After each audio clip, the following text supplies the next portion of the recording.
El envío a la Asamblea del veto parcial del Ejecutivo al proyecto de ley de datos civiles generó las primeras reacciones de los propios legisladores de Alianza País, algunos de los cuales se mostraron extrañados por la postura del presidente de la República de no dar paso al cambio de denominación de la cédula y del registro civil. Igualmente hubo preocupaciones iniciales en torno a la suerte del derecho que crea la ley para que, cumplidos los 18 años de edad, una persona pueda decidir si consta su sexo o su género en la cédula. Este es el tema de nuestra primera entrevista de hoy. Fausto Terán, ingeniero bursátil, ex concejal del Distrito Metropolitano de Quito, asambleísta de Pichincha por el movimiento Alianza País, vicepresidente de la Comisión de Gobiernos Autónomos, Descentralización, Competencias y Organización Territorial. Asambleísta Terán, bienvenido a la televisión legislativa. Muchísimas gracias, un saludo a todo el pueblo ecuatoriano. En su calidad de vicepresidente de la Comisión de Gobiernos Autónomos, ¿cómo ha visto usted estas objeciones planteadas por el Ejecutivo al proyecto de ley de datos civiles? Y le pregunto porque algunos de sus compañeros se han mostrado inconformes en cierta medida con el veto presidencial. Bueno, yo lo divido en dos cosas. Hay objeciones de forma y de fondo.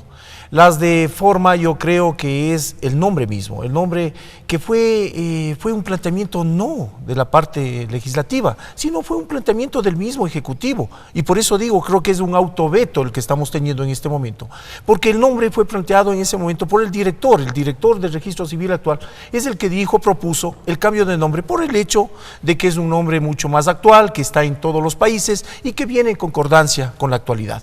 Pero se veta eso y claro, eso veta y es más o menos 80 y pico de artículos en todo el proyecto. Donde hay que cambiar la redacción. Creo que hay que cambiar la redacción, el nombre, tanto de la institución como también el nombre se propuso Documento Nacional de Identidad, pero ahora se propone que se mantenga cédula de identidad. ¿Cómo entendemos eso, por ejemplo?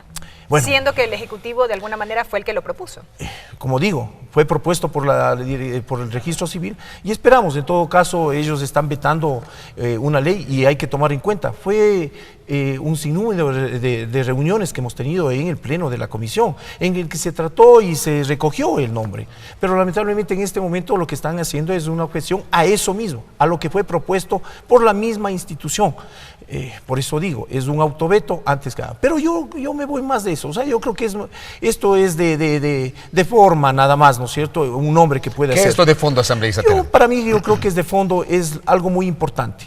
En los últimos días se ha presentado algunas agrupaciones en el hecho de que dice que esta ley deja las puertas abiertas para que exista el matrimonio entre parejas del mismo sexo y también en adopción. Y lo que hace hincapié en el artículo 46 y en el 52 de este articulado el Ejecutivo es poner lo que ya está en la Constitución.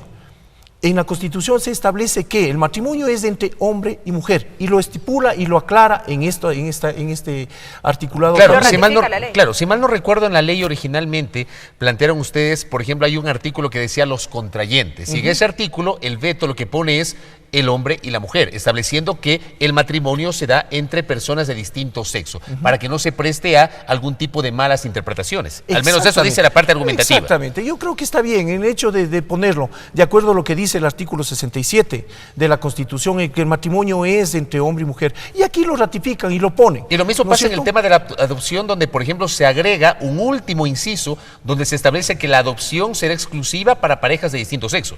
Sí, pero ahí hay que tomar en cuenta una cosa. A ver, ellos hacen una motivación en el artículo 68, que en el artículo 68 de la Constitución trata sobre la unión de hecho, y dice ahí en un último inciso, dice de que la adopción será solamente en parejas de distinto sexo, pero esto se refiere a ese articulado, al 68 de unión de hecho, pero lo cogen y lo ponen ya en adopción general. Es decir, en este momento, bajo esto, solamente la adopción será entre parejas de distinto sexo, que me parece perfecto, me parece bien. Pero en este momento también, la ley de la niñez y de la adolescencia permite que la adopción también se lo haga, hablemos de un soltero o una soltera que quiera adoptar. Bajo esto estaríamos quitando, ¿no es cierto?, esa posibilidad de que un soltero o una soltera pueda adoptar a un niño. Ahora bien, ¿qué pasa, asambleísta, con esta posibilidad que ya se establecía en la ley y que se lo ha mantenido de poder sustituir el campo sexo por el de género? Sin embargo, ahí se hace una precisión también de parte del Ejecutivo que tienen que existir 2 testigos que avalen efectivamente que la persona mantiene esa condición por determinado periodo de tiempo. ¿Se ha catalogado esto como discriminatorio al menos? Bueno, hay que ver, se ha escuchado mucho la palabra discriminación. La discriminación no vamos a eliminar, la discriminación va a estar ahí. Vamos a tratar por la ley de disminuir la discriminación, es total. Pero yo sí, un criterio muy personal de este asambleísta. Creo que al momento que una persona cumple los 18 años, está en su mayoría de edad y puede decidir si yo me cambio, si yo soy hombre y me identifico con el sexo femenino, ¿cierto? Con el género. Con el género, perdón, femenino. Yo puedo cambiarme a los 18 años. Porque se entiende que el sexo es con el que nació. El sexo es biológico, claro. Más, es hombre o mujer. Pero a los 18 años usted puede cambiar la palabra, ¿no es cierto? Sexo por género, es decir, cómo se identifica. Pero yo a los 18 años puedo cambiarlo. Pero el Ejecutivo ha propuesto, ¿no es cierto?, que también sea con 2 testigos. 2 testigos de diferente sexo al que propone o al que está queriéndose cambiar en este caso. Personalmente no creo que sea necesario. ¿Usted cree que está de más eso? Yo personalmente porque creo por que último es una decisión personal del individuo que quiere que se le reconozca su género distinto. Se identifica eso. Entonces yo creo que ahí sí estamos discriminando. Estamos diciendo, o sea, estamos por un lado con la ley tratando de bajar la discriminación y por otro yo creo que en este caso sí estamos poniendo una discriminación. El hecho que tenga que decir 2 personas vengan y confirmen lo que yo soy, cómo me identifico. Pero también algo que yo he escuchado es que eso en cierta medida podría ser superable, es decir, consigues a 2 amigos, a 2 conocidos que den fe de aquello y sería un tema superado. Como le digo, yo creo que en esta parte de poner 2 testigos, ¿no es cierto?, lo más importante es el hecho, no es que está objetado ni ha habido ninguna objeción en el hecho que se propone, que se cambie la palabra sexo por género. Eso es lo fundamental, lo importante de este articulado que está en el 94. Lo otro, que llevemos testigos, por eso decía un criterio muy personal, que no necesitamos. Pero por último, si lo manejamos ahí con 2 testigos, como decía, o sea, podemos llevar 2 testigos, la persona que quiere cambiarse puede llevar 2 testigos para que pueda ratificar lo que él quiere. De este diálogo que estamos manteniendo con Fausto Terán, le noto que me da la impresión, y permítame interpretar aquello por sus palabras, usted no está convencido en que la Asamblea debe llenarse a la totalidad de la objeción presidencial. ¿Podría haber puntos en los cuales usted plantearía o estaría de acuerdo con insistir en el texto originalmente aprobado? Bueno, estamos en este momento, Fabricio, en este momento estamos... Te le veo un poco crítico con algunos aspectos del veto. No crítico, yo creo que... bueno, pero crítico de buen sentido. Pues. La crítica claro, siempre estamos, siempre es buena. La crítica ayuda a mejorar las cosas. Por el hecho de que cada uno de los articulados tiene que ser leído y debatido, ¿no es cierto? Y claro, los 13 que están puestos ahí, en este momento mismo estamos en un arduo debate dentro de la comisión. Hemos suspendido por 1 hora, pero estamos analizando porque tenemos que ya presentar un informe también. Y para ello tenemos que analizar si es que nos allanamos totalmente o nos ratificamos en algunos articulados, como es el planteamiento de algunos asambleístas incluido. Por ejemplo, que el tema del género y del sexo, que es el último punto que habíamos abordado en la pregunta de Belkis, ¿usted recomendaría insistir en el texto original justamente por lo que señala? ¿Se podría pensar que suena discriminatoria la redacción que propuso el Ejecutivo? Sí, yo en eso propondría mantener lo que estaba el texto original como fue planteado por la comisión y manejarnos para que no exista estos 2 testigos. ¿Y cómo resolvemos?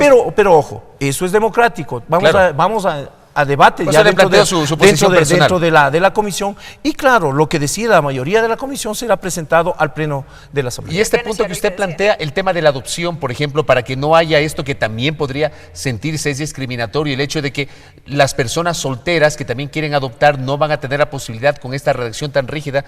Ahí, por ejemplo, ¿cómo solucionar eso? Bueno, se ha planteado esa alternativa también para, en todo caso, también ratificarnos en ese articulado. Estamos en este momento, como digo, en un debate. Creo que nos vamos hasta altas horas de la noche. Pero hoy mismo votan. Hoy día votamos, ¿no es cierto? Y hoy preparamos un informe. Y veamos cuál es la mayoría, el criterio de la mayoría para expresarlo en un documento, en el documento que tendría que presentar la comisión al pleno. Asambleísta, gracias por el tiempo. Muy gentil. Muchísimas gracias. Fausto Terán, vicepresidente de la Comisión Legislativa de Gobiernos Autónomos y descentralización, hablando sobre el trámite de la objeción parcial del Ejecutivo al proyecto de ley de gestión de la identidad y datos civiles.